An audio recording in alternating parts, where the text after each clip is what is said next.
The story you are about to hear involves a gruesome crime, including references to extreme violence and death. It may be disturbing or activating for some listeners and viewers. Therefore, discretion is advised. Just been listening live there to an LAPD press conference updating the situation on the two people found dead inside the mansion of director Rob Reiner in Brentwood. We can't confirm. CBS News, in fact, has confirmed it is Rob Reiner and his wife, Michele. Those are the two people who were found dead inside of that home. Still a lot to go through because that was quite the press conference. Nobody in custody, no suspect identified. We want to get right to Lori Perez, who is live for us in Brentwood. She just listened into that press conference and has more for us. Lori, what are you learning here? LAPD, again, saying they responded here at about 3:40 this afternoon and did find two people inside. As you said, CBS News now confirming that it is Rob Reiner and his wife. The mayor has also issued a statement. Mayor Bass issuing a lengthy statement this evening as, police continue to swarm this neighborhood, saying this is a devastating loss for our city and our country. Rob Reiner's contributions reverberate throughout American culture and society, and he has improved countless lives through his creative work and advocacy, fighting for social and economic justice. An acclaimed actor, director, producer, writer, and engaged political activist, he always used his gifts in service of others. Mayor Bass's statement going on to say, "Personally, I am heartbroken by the tragic loss of Rob and his wife, Michele. I knew Rob and I have tremendous respect for him. Among his numerous contributions, Rob helped create First Five California, a landmark initiative funded by a tobacco tax to support early childhood development programs. He and Michele fought for early childhood development and marriage equality, working to overturn Proposition 8. They were true champions for LGBTQ plus rights." On December the 14th, 2025, Rob and Michele Reiner were found stabbed to death inside their home in Brentwood, Los Angeles. According to official death certificates in the Los Angeles County Medical Examiner, both died within minutes from multiple sharp force injuries caused by a knife. Their 32-year-old son, Nick Reiner, has been charged with 2 counts of first-degree murder with a special circumstance for multiple murders and an allegation that he personally used a knife as a deadly weapon. Right now, Nick has not been convicted and is legally presumed innocent until proven guilty in court. What is becoming clear, though, is that this family has been struggling for years with 2 very serious issues at the same time: addiction and severe mental illness. Rob and Nick didn't hide from their struggle. They explored it in their movie Being Charlie, which tells the story of a young man who seems to have everything but keeps destroying his life with drugs while clashing with his father. Let me explain a concept that comes up a lot when I'm counseling people who are struggling with both mental health and substance use. It's called self-handicapping. This isn't just a bad habit or laziness. It's a way people try to protect themselves emotionally when they already feel fragile, ashamed, or afraid of messing up. Self-handicapping is what happens when someone sets themselves up with an excuse not to succeed before things even begin. Not because they don't care, but because they care so much, the idea of failing feels unbearable. So instead of fully showing up and trying their best, they might procrastinate, avoid preparing, downplay how important something is, or act like they never really tried. This way, if it doesn't work out and they are not successful, the story becomes, well, I wasn't really invested anyway. Instead of the truth, I tried my hardest and it still wasn't enough. When you layer mental health struggles on top of this, like depression, anxiety, trauma, low self-worth, low self-esteem. Self-handicapping can become even more powerful. If you already believe deep down you are broken, weak, or a disappointment, it can feel safer to never really try than to risk proving those beliefs true. From the outside, it can look like laziness or irresponsibility or self sabotage. But from the inside, it's usually fear.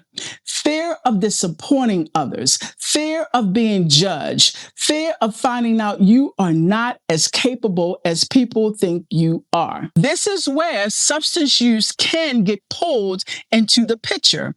Some people start using alcohol or drugs as part of this pattern to numb the anxiety and shame, to escape the pressure to perform, or even to create a built-in excuse. I messed up because I was using, instead of I messed up because I'm not good enough. Over time, that coping strategy quietly becomes its own trap.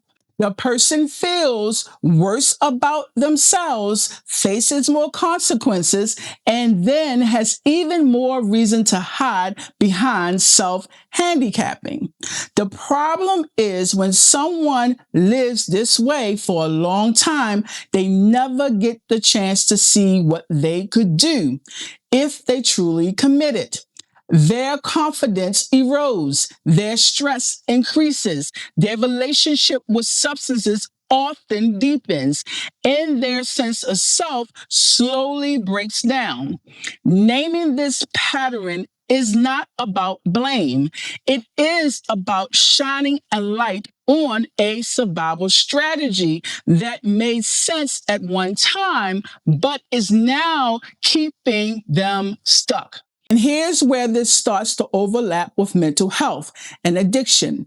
When avoidance becomes someone's main coping style, they often look for something to take the edge off the fear, shame, or pressure they have been carrying for years. In a family that is famous, successful, or constantly in the public eye, using alcohol or drugs can become a way to escape unbearable expectations and scrutiny.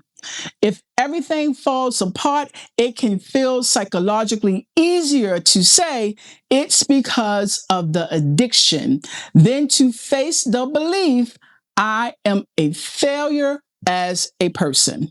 Many people in situations like Nick's live with what professionals call a dual diagnosis, both a mental health disorder and a substance use disorder at the same time. Often mental illness comes first, and drugs or alcohol temporarily quiet anxiety, numb emotional pain, or calm racing thoughts. That's how self-medication begins usually. And over time, it usually makes everything worse.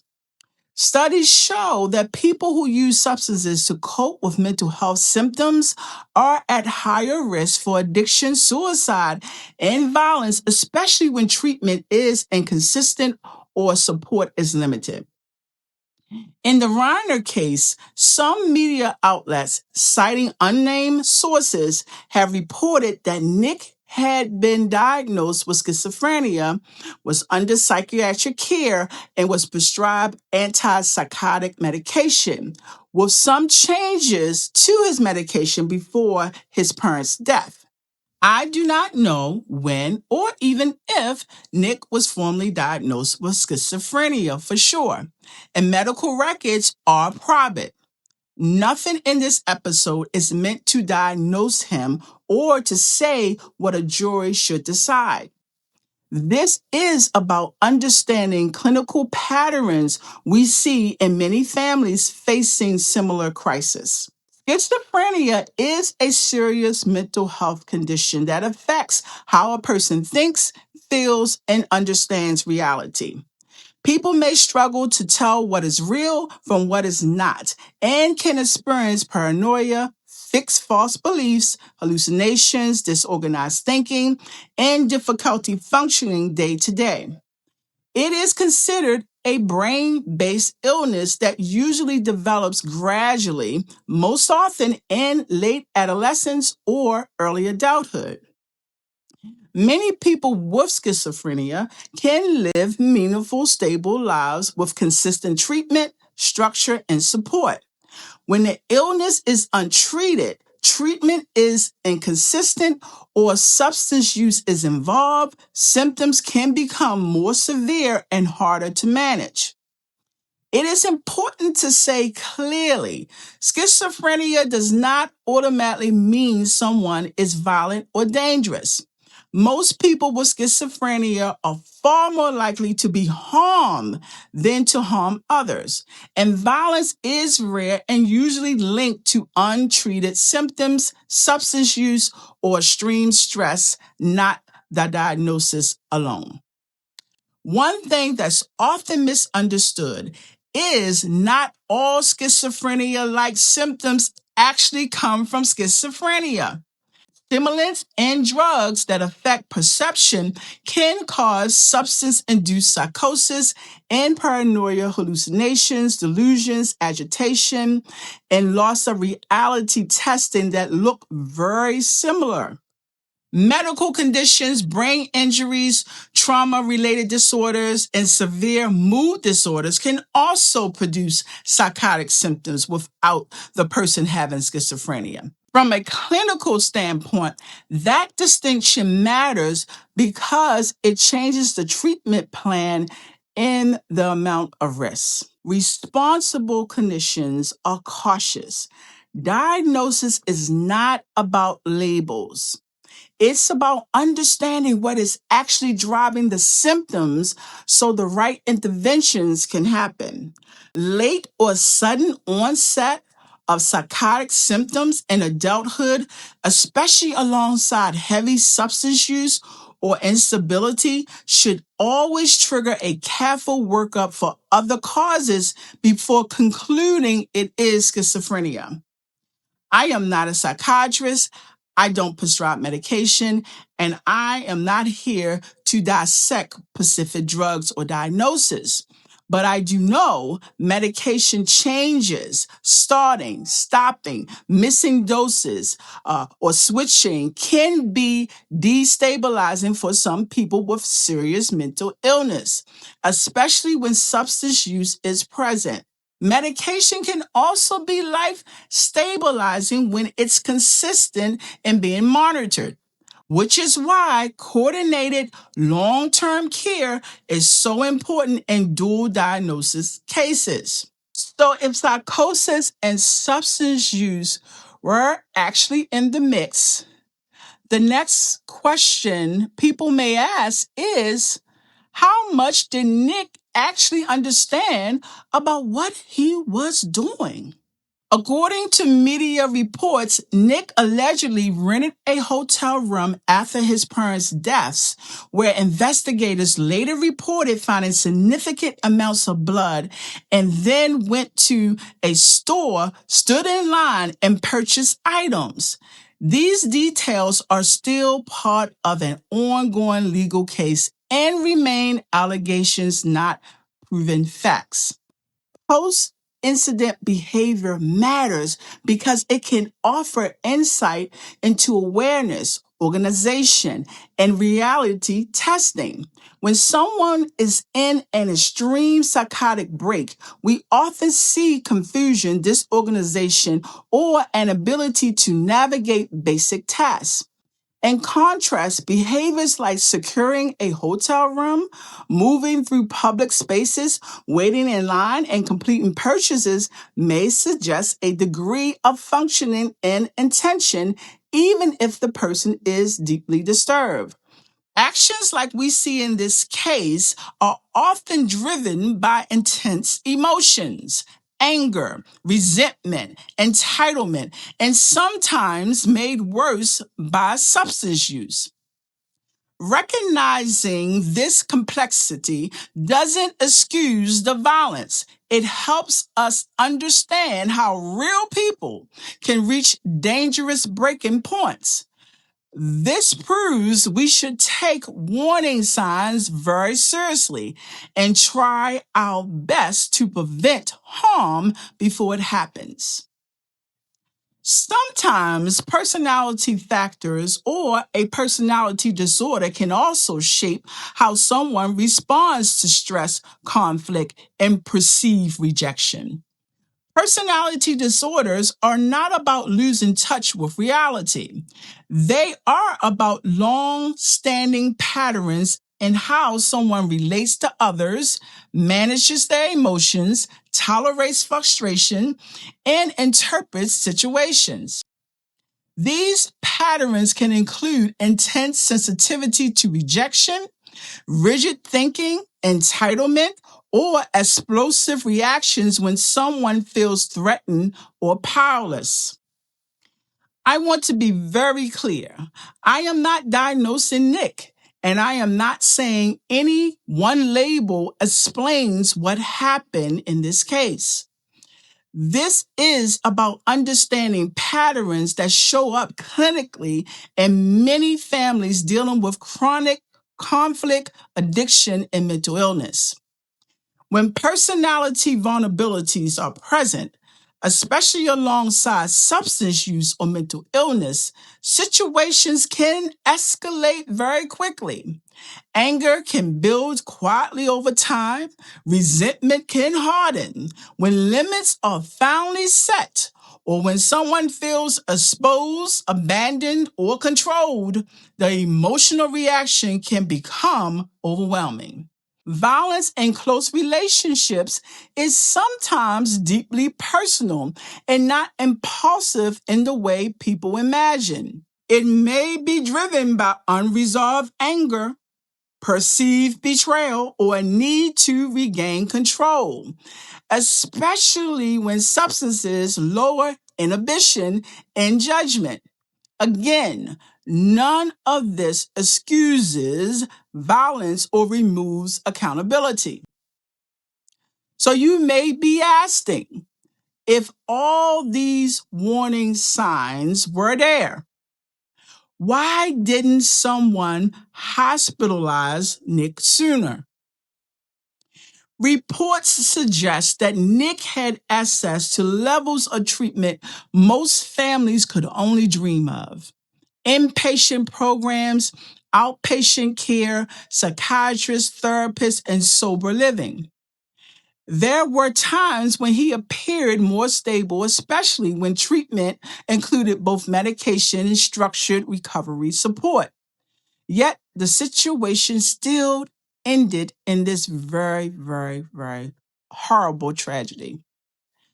This does not mean treatment doesn't work. It means that serious mental illness combined with addiction can remain volatile and dangerous, even when people are trying their hardest to help.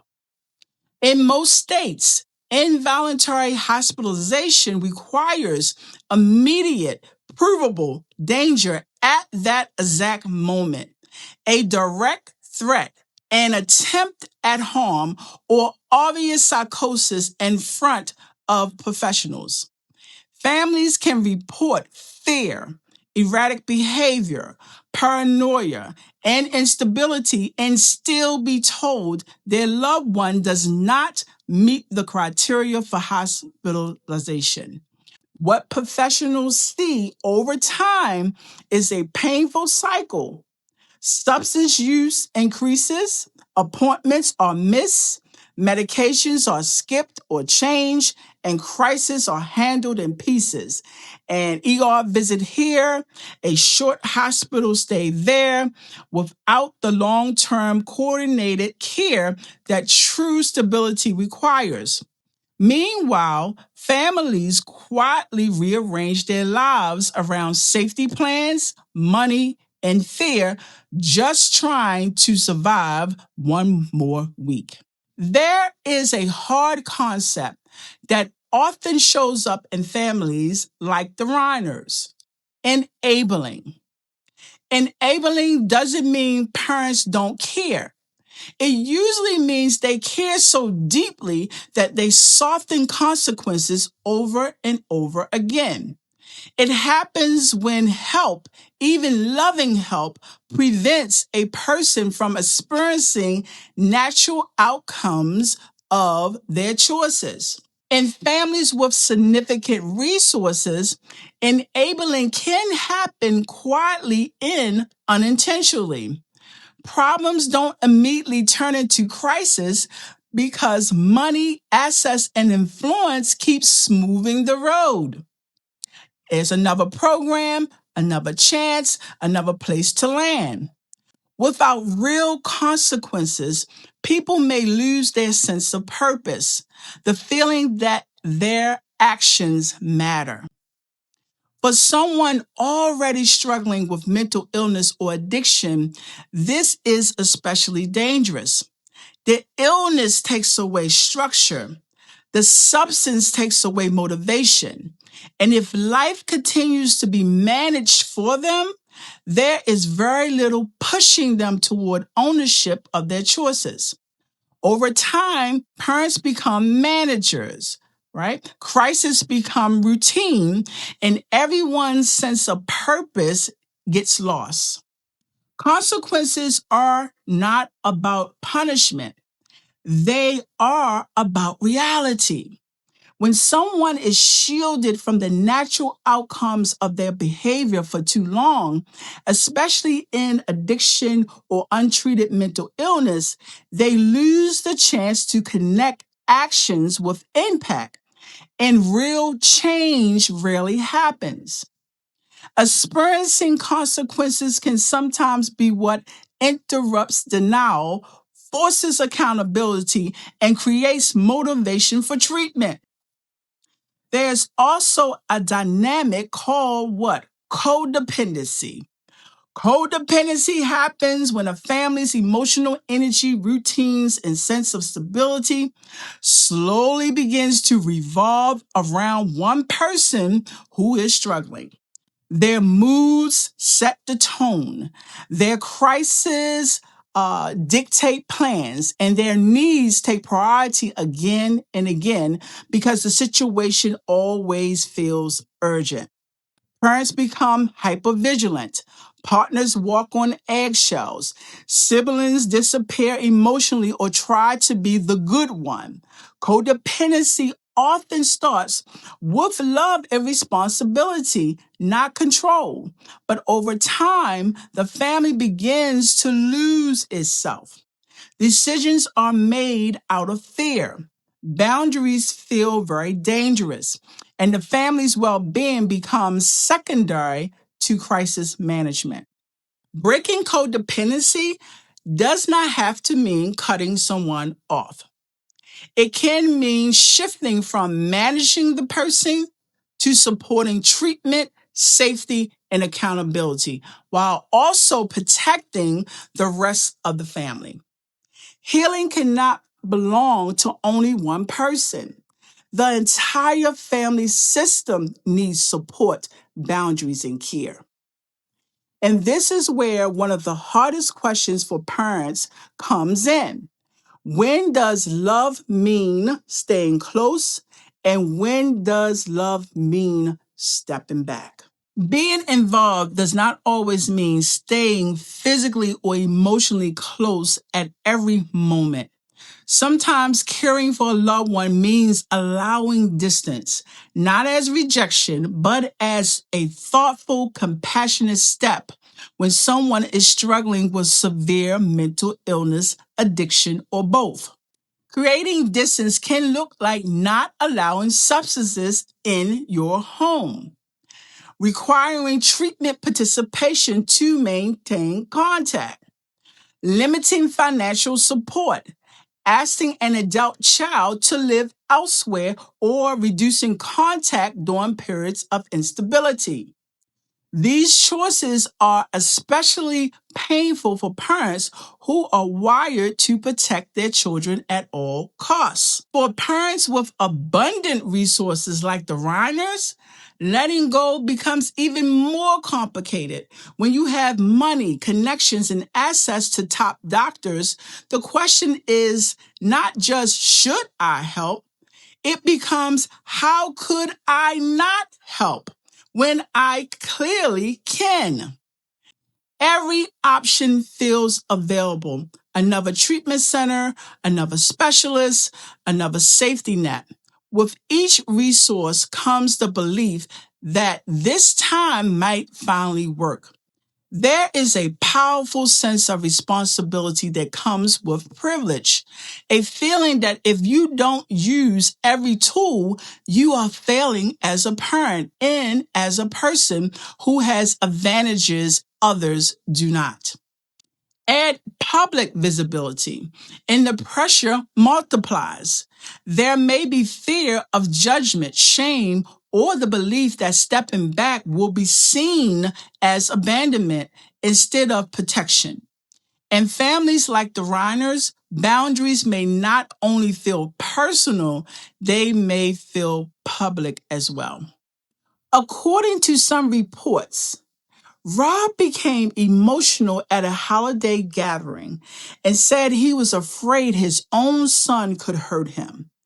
If this is true, that moment matters, not because it means Rob fails, but because it reflects a point many parents reach and don't know what to do with. When a parent begins to feel afraid of their own child, that fear is not paranoia. It is information. It deserves to be taken very seriously by families and by professionals. Taking that fear seriously does not mean abandoning your child. It means shifting from hope alone to protection and containment.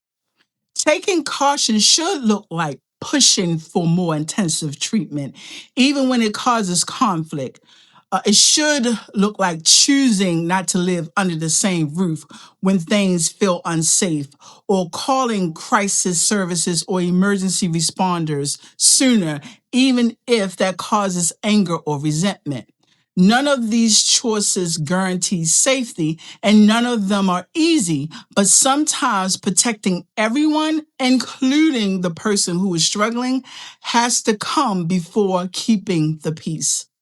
Even when families take precautions, outcomes are not fully in their control.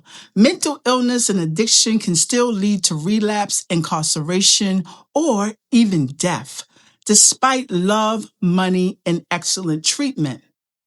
No matter how much love, support, or resources surround them, real change has to come from the person who is struggling. Treatment can be offered, boundaries can be set, and help can be available, but no one can force someone to truly want to get better.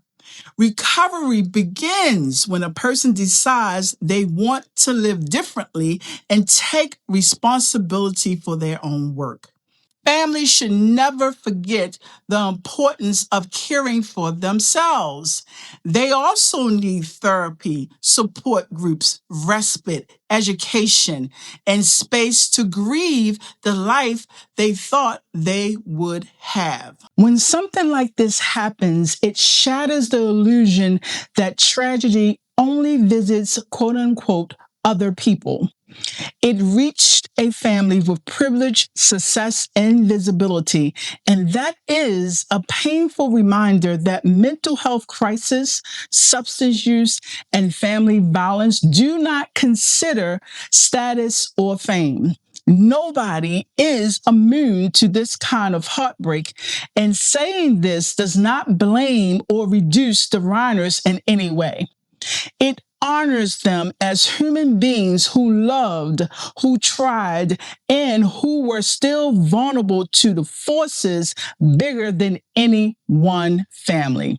If you are listening to this and feeling even a flicker of recognition, maybe in your own anger, your own use of substances, your own impulses, or in the struggle of someone you care about, Take that flicker seriously.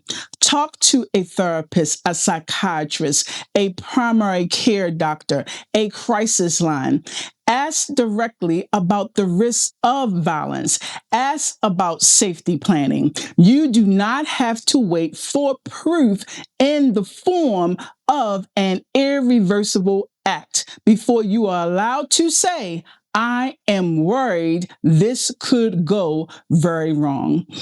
Out of respect for the Reiners and their loved ones, we should not judge what they did or did not do. None of us were living inside their private reality. It is about allowing their lives in their work to remind the rest of us that love needs backup, that even the most devoted, resourceful families sometimes need more than they can give each other on their own. If you take anything from this, let it be permission. Permission to take your fear seriously, permission to break the silence in your own home, and permission to get help long before a headline is the thing that tells you it was needed.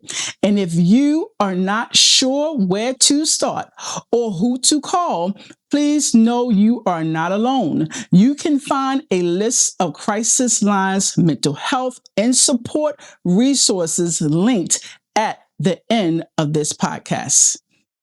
Rob Reiner and Michele Singer Reiner should be remembered for their lives, not just the way they died.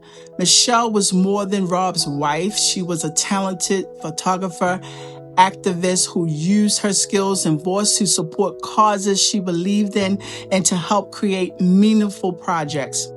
Rob, who many people first knew as quote unquote meathead, grew into a director and storyteller who tried to make people think about fairness, justice, and how we treat each other. Together, they used their work in their lives to stand up for what they felt was right, to support people who were struggling and to raise a family they loved. Honoring Rob and Michele means remembering their kindness, their courage, and the way they tried to make the world better, and letting that inspire us to do the same in our own lives.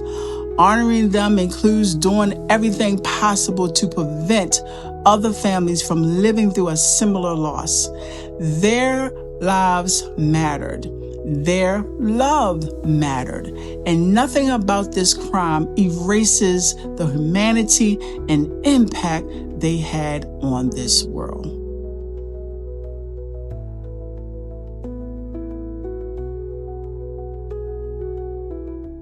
If you need support, here are some places you can start.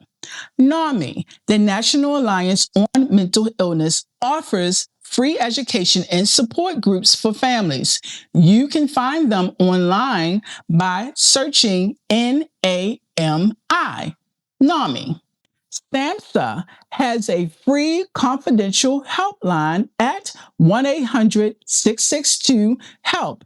That is 1-800-662-4357. They also have a website called Find Treatment that can help you look up mental health and addiction services, including dual diagnosis programs. AANNA offer peer support for people struggling with alcohol or drugs. You can find local meetings by searching online for Alcoholics Anonymous or Narcotics Anonymous. Al-Anon and Na-Anon offers support specifically for families and loved ones of people dealing with addiction. Searching for Al-Anon or Na-Anon online will bring up their family-focused resources. If safety at home is a concern, even if no one has been physically hurt, you can contact the National Domestic Violence Hotline at 1-800-799-SAFE. That is 1-800-799-7233. Or you can search online 4. National Domestic Violence Hotline. 988 Suicide and Crisis Lifeline. Call or text 988 for 24/7 support with suicidal thoughts, emotional distress, or mental health crisis. Crisis text line. Text HOME, HOME, to 741-741 to connect with a trained crisis counselor by text if talking feels too hard in the moment. National Sexual Assault Hotline, 1-800-656-HOPE, 1-800-656-4673, a confidential line for survivors of sexual assault and their loved ones. Veterans Crisis Line. Call 988 and press 1. Text 838-255 or use chat for veterans, service members, and their families in crisis. Forever Lifeline, 1-866-488-7386, or text and chat options for LGBTQ plus youth in crisis or struggling with safety, identity, or mental health. To my 1,612 subscribers, thank you, thank you, thank you. I am so grateful and so humbled. When this podcast started in September 2025, it was just an idea and a microphone and me sitting in my living room on the sofa. And you chose to show up and to stay. I am so, so grateful for you. Thank you, thank you, thank you. I took a quiet break over the holidays to rest and regroup so I can handle these heavy topics with the care they deserve. Now I'm back. I'm ready to bring you new, thoughtful episodes in the year ahead with the same honesty, clinical insight, and deep respect for the real lives behind these stories. Thank you, thank you, thank you again for listening, for trusting me with your time, and for being a part of this community. Bye-bye. I'll see you next time.